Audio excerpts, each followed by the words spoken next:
Көлік түрлері. Жеңіл автокөлік жолда жиі кездесетін кез келген адамға таныс көлік. Бұл көліктің түрлері өте көп. Мына балалар әке-шешелерімен бірге теңіз жағасына демалуға келген еді.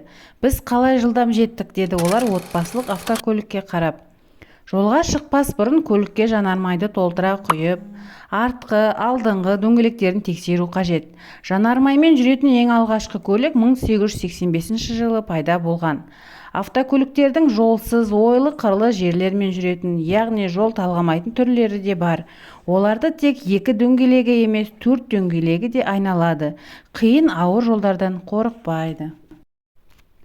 Мотоциклдер. Алғашқы мотоцикл 1885 жылдан бастап шығарылған. Автокөлікке қарағанда мотоциклдің жүрісі баяу. Оның дөңгелек сандарына қарай 2 дөңгелекті, 3 дөңгелекті, трайк, 4 дөңгелекті квадроцикл, құрылысы мен көлеміне қарай мопед, мокики деген түрлері бар. Мотоциклге қауіпсіздігіңді сақтау үшін арнайы бас киім киіп отырған жөн. Қазір дүние жүзінде мотоциклдің шамамен 200 миллион түрі бар. Олардың ішіндегі өлшемдері әртүрлі. Мотоцикл көп елдерде жиі қолданылатын көліктің бір түрі. Мынау базарға баруға өте қолайлы және сұранысқа ие көп болған кішкентай мотоцикл. Мына суреттегі 2 аяқты мотоциклі бар қойшыға қарашы.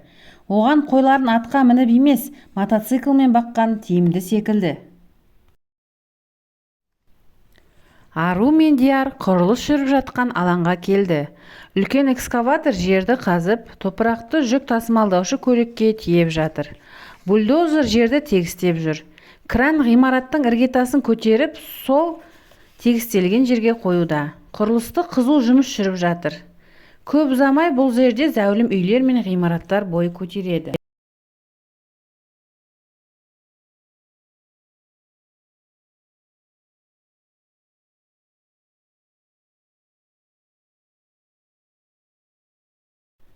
Мұнай алатын құрылғылар. Мұнайды сорғы қондырғыларының көмегімен алады. Теңіз түбінен алу үшін сорғы қондырғысы орналастырылған кемеге ұқсас суда жүзетін құрылғылар пайдаланылады.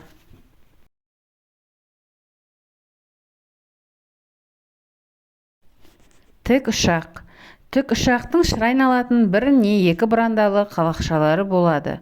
Олар кез келген шағын алаңнан қиындықсыз бірден көтеріліп қона алады. Әуеде қалықтап тұрады. Ол адамдар мен өзге де маңызды жүктерді тасымалдайды. Пойыздар. Ең алғашқы пойыз бұдан 500 жыл бұрын пайда болған. Оған жылқыларды жегіп сүйреткен. Бумен жүретін пойыздар 1820 жылдан бастап өндіріске енді. Кейін көмір, жанармай не тоқ арқылы жүретін пойыздар пайда болды. Ал қазіргі жүрдек пойыздарды құдды бір құрлықта жүретін зымыран дерсің.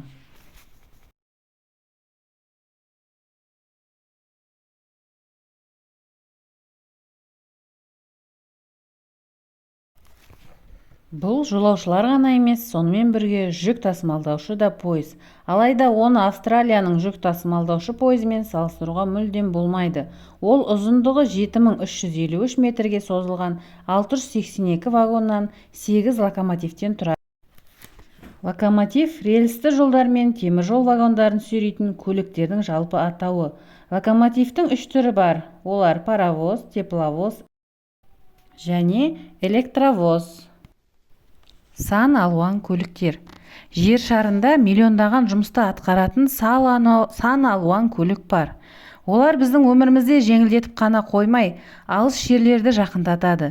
Енді күн сайын өмірімізде көптеген қызыққа толтырылатын, әрі жеңілдететін, жылдам, әрі жеңіл жүретін, жүзетін, ұшатын, қауіпсіз көліктермен танысасың.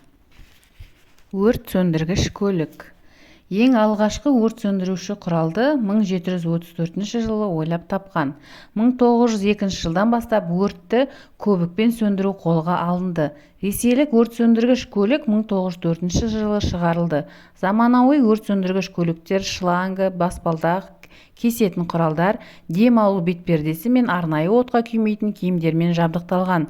Олардың бәрінде су бүркетін түтіктері мен дабыл қағатын құрылғылары болады.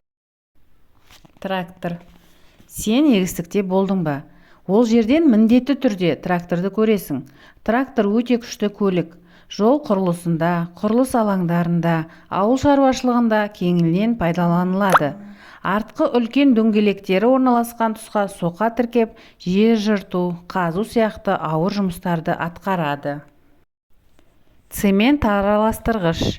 Цемент, құм және суды араластырып жасанды құйматас бетон құяды.